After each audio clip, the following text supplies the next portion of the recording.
बात करते हैं रिसेंटली खबर के ऊपर कि अर्नब गोस्वामी के चैट लीक हो गए। चैट लीक में ऐसा था क्या कि पूरा देश इसके बारे में बात कर रहा है। मैंने आपको बताया कि व्हाट्सएप एक इंक्रिप्टेड सर्विस है। मतलब जो मैसेज भेजता है उसके पास मैसेज जाता है, सिर्फ दो लोग ही पढ़ सकते हैं, थर्ड पार्टी का कुछ भी नहीं। लेकिन अब ये मैसेजेस लीक कैसे हुए?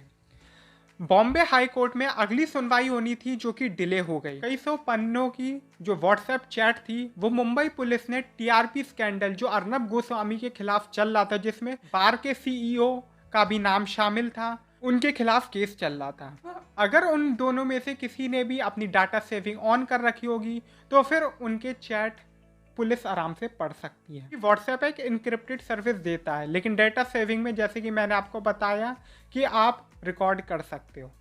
लेकिन अगर किसी ने डाटा सेविंग ऑन नहीं कर रखी और उसके बाद भी ये चैट लीक हुए तो उसका जो दूसरा रीज़न हो सकता है वो ये हो सकता है कि इसने बार के सीईओ का फ़ोन ले लिया हो, जिसके बाद उन्होंने उधर से चैट निकाले और उसे लीक कर दिया।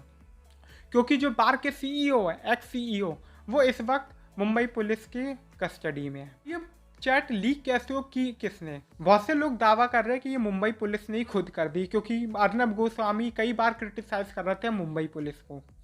दूसरी बात यह थी कि जो बॉम्बे हाई कोर्ट था उसमें केस चल रहा है टीआरपी स्कैंडल का, लेकिन डेट बढ़ती जा रही थी, जिस वजह से जो कई सौ पेजों की जो चैट थी वो बनते बनते मुंबई पुलिस ने सारे चैट लगा दिए और ये 3000 पन्नों से भी ज़्यादा के चैट लीक बन गई। बहुत से लोग ये दावा करते कि पुलिस को ये डर था कि अर्नब गोस्वामी को अरेस्ट किया उसके बाद भी कहीं ये छूट ना जाए, इस वजह से उन्होंने ये खुद चैट लीक करा दी। तो आखिर इन व्हाट्सएप चैट में ऐसा है क्या, आइए जानते हैं। इन व्हाट्सएप चैट में कई सारे ऐसी बातें हैं या कई सारे ऐसे इंटरेस्टिंग टॉपिक्स हैं जिसमें कई सारे बड़े बड़े मंत्रियों, बड़े बड़े पत्रकारों और बड़े बड़े चीफ एडवाइजरों तक के नाम है। ये चैट बार के एक्स सीईओ और अर्नब गोस्वामी के बीच का है। तो इन्हीं दोनों के बीच में क्या बात होती थी उसका हम जिक्र करेंगे। सबसे पहले बात करते हैं बालाकोट एयर स्ट्राइक का। बालाकोट एयर स्ट्राइक एक बहुत बड़ा टॉप मिलिट्री सीक्रेट है जिसके बारे में शायद से आप आरटीआई भी नहीं कर सकते। जब हमारी इंडियन एयरफोर्स ने ऐसा कुछ किया तो हमारे पूरे देश में एक जश्न बना, काफ़ी मीडिया वालों ने दिखाया, सरकार ने बताया। पाकिस्तानी जो गवर्नमेंट थी उन्होंने कहा कि हमारे यहाँ तो कोई आया ही नहीं और ऐसा कभी कुछ हुआ ही नहीं। उन्होंने ये भी कहा कि इधर तो कोई प्रूफ ही नहीं कि बम गिरा भी है कि नहीं गिरा है, लाशें मिली भी है कि नहीं मिली है। जिसके बाद हमारा कई लोगों ने क्वेश्चन भी किया, लेकिन हमारे मीडिया ने या फिर कुछ लोगों ने उन्हें ही एंटी नेशनल डिक्लेयर कर दिया। अब मैं ये बात क्यों बोल रहा हूँ, अब आप लोगों को शायद से ये थोड़ा अजीब लगे कि क्या ऐसा हो सकता है कि यहाँ पे बम फूटने वाला और इतने लोग मरेंगे, एग्जैक्ट कितने लोग प्रेजेंट होंगे या फिर जंगल में किस जगह कौन क्या कर रहा होगा, ये किसी क्या पोजीशन होगी, किसी बंदे को 3 दिन पहले ही पता लग जाए। अब देखिए, आपकी किसी से लड़ाई हुई या मेरी किसी से लड़ाई हुई, मैं अच्छी तरह जानता हूँ कि मैं गाल पे मारूंगा, लेकिन मैं ये नहीं जानता कि बदले में वो कहाँ पे मारेगा। क्योंकि ऐसा ही कुछ हुआ था कि गवर्नमेंट और मीडिया को ये पहले से ही पता था कि हमने गाल पे मारा, फिर उसने हमें वापस गाल पे मारा, फिर हमने उसे गिरा दिया लात मार के और फाइट खत्म हो गई।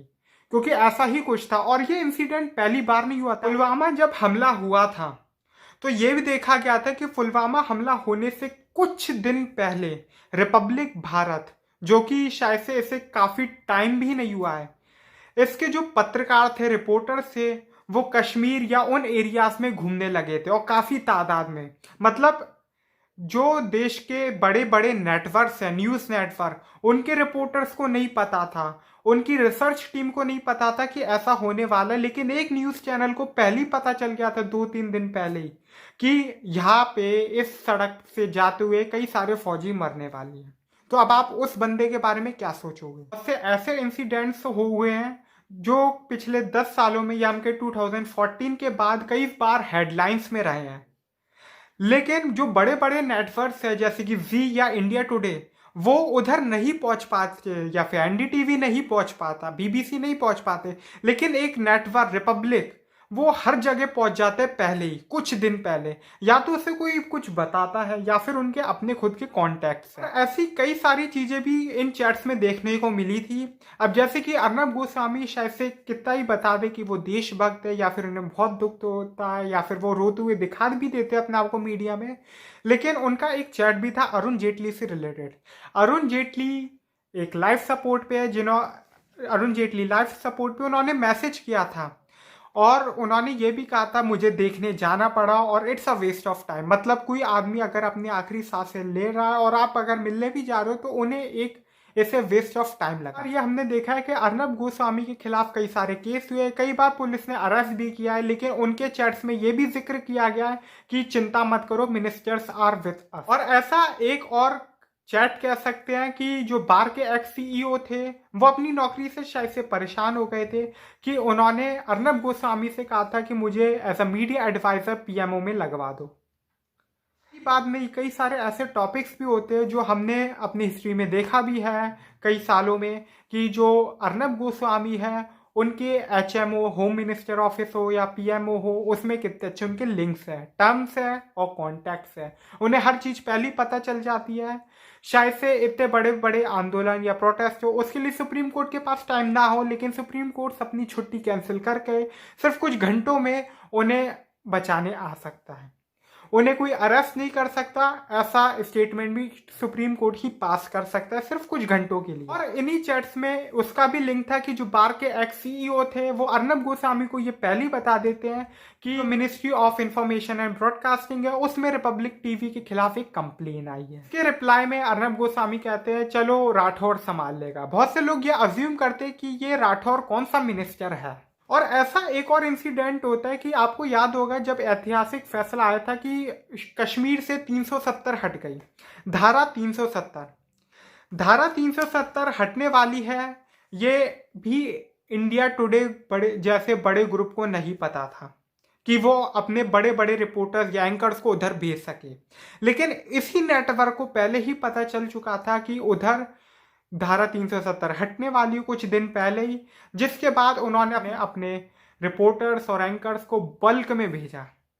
और यही नहीं, धारा 370 हटने से पहले उन्होंने अजीत डोभाल जो कि हमारे नेशनल सिक्योरिटी एडवाइजर थे, जो शायद से हम ये समझ सकते कि वो आपको कुछ भी नहीं बताएंगे, अपने सीक्रेट्स या किसी के साथ शेयर भी नहीं करते होंगे, अपनी फैमिली के साथ भी नहीं या फिर अपने सीनियर के साथ भी नहीं, वो इंटरव्यू दे रहे थे 370 हटने से कुछ दिन पहले। सारे चैट्स में कई सारे एंकर्स का भी जिक्र किया गया है, राजदीप सरदेसाई जैसे, या अरुण पुरी या रजत शर्मा या राहुल शिवशंकर। और उन्होंने एक चैट में ये भी कहा था कि मुझे तो बहुत मजा आया जब अमित शाह ने उसे कचरा बुलाया। यहाँ पे कचरा नाविका को बुलाया गया था। चैट में कई इंटेंशन भी दिखे थे कि अब रजत शर्मा का क्या होगा जब जेटली है ही नहीं। और उनकी कई सारी बातों में ये भी जिक्र हुआ था कि कुछ नहीं होता, जज संभाल लेगा, क्योंकि जैसे कि उन्होंने जज को खरीद ही रखा है। इसमें कई सारी जो बातें थी जिसमें हम एएस की बात करेंगे। अर्नब गोस्वामी का एक आप जानते हैं कि वो किसकी बात कर रहे थे अपने सुशांत सिंह राजपूत के केस में, कि उसका नाम ए से शुरू होता है, उसकी एज ये है, डिफरेंट कैसे वो बात करते हैं। उसी तरह उन्होंने अपने चैट में एएस का जिक्र किया था कि एएस संभाल लेगा।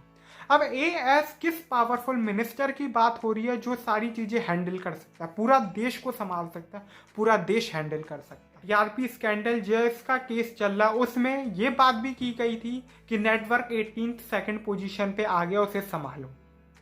अब ये सारे कुछ ऐसे टॉपिक्स थे और ऐसे बहुत से टॉपिक्स थे जिनके बारे में मैंने बात नहीं की है, क्योंकि ये जो पूरा केस था वो कुछ 3000 से भी ज़्यादा पन्नों का व्हाट्सएप चैट है। तो बहुत से ऐसे टॉपिक्स है जो मैंने बात नहीं की। आई होप आप समझ ही गए होंगे, और ये वीडियो लंबा हो गया इसलिए 2 वीडियो में करना पड़ा। समझ ही गए होंगे व्हाट्सएप की प्राइवेट पॉलिसी एक्चुअली में क्या है, व्हाट्सएप क्यों ट्रेंड कर रहा है, और इस वक्त जो अर्नब गोस्वामी के चैट जिनकी पूरी देश बात कर रहा है। बस मैं इतना ही कहूँगा कि बहुत से मीडिया हाउसेस इस बात को कवर अप नहीं कर रहे हैं। कवर अप नहीं कर रहे हैं। क्यों नहीं कर रहे? शायद से मैं सिर्फ एक फ्रेज ही बोल सकता हूँ कि जिनके खुद के घर शीशे के होते हैं वो दूसरों के घर पे पत्थर कैसे फेंक सकते हैं। ये रीज़न हो सकता है कि बाकी मीडिया हाउसेस इस टॉपिक को कवर अप नहीं कर रहे हैं। तो आपसे फिर मिलेंगे एक नई वीडियो में एक नए टॉपिक के साथ और फिर एक कोई ट्रेंडिंग खबर में। मेरा चैनल सब्सक्राइब कर दीजिए, इस वीडियो को लाइक कीजिए और शेयर कीजिए ज़्यादा से ज़्यादा, और अपने व्यूज़ कमेंट में बताइए कि आपको क्या लगता है इन चैट्स के पीछे का रीज़न क्या है, क्योंकि बहुत से लोग ये भी कहते हैं कि चैट नकली भी हो सकते हैं। मैं मानता हूँ कि हो भी सकता है ये चैट नकली हो, लेकिन मेरा मानना ये है कि आखिर किसके पास इतना टाइम हो, क्योंकि इसके लिए तो बहुत टाइम से प्लानिंग चल रही होगी। ऐसे नकली चैट भी रिलीज करेगा तो सोचिए एग्जैक्ट टाइम, एग्जैक्ट डेट, क्या बोला गया, किसने क्या बोला, किससे क्या बोला गया, किसके लिए बोला गया, किस टाइम बोला गया, किस दिन बोला गया, कौन से साल बोला गया। तो आई होप आप समझ गए होंगे। तो बाय बाय।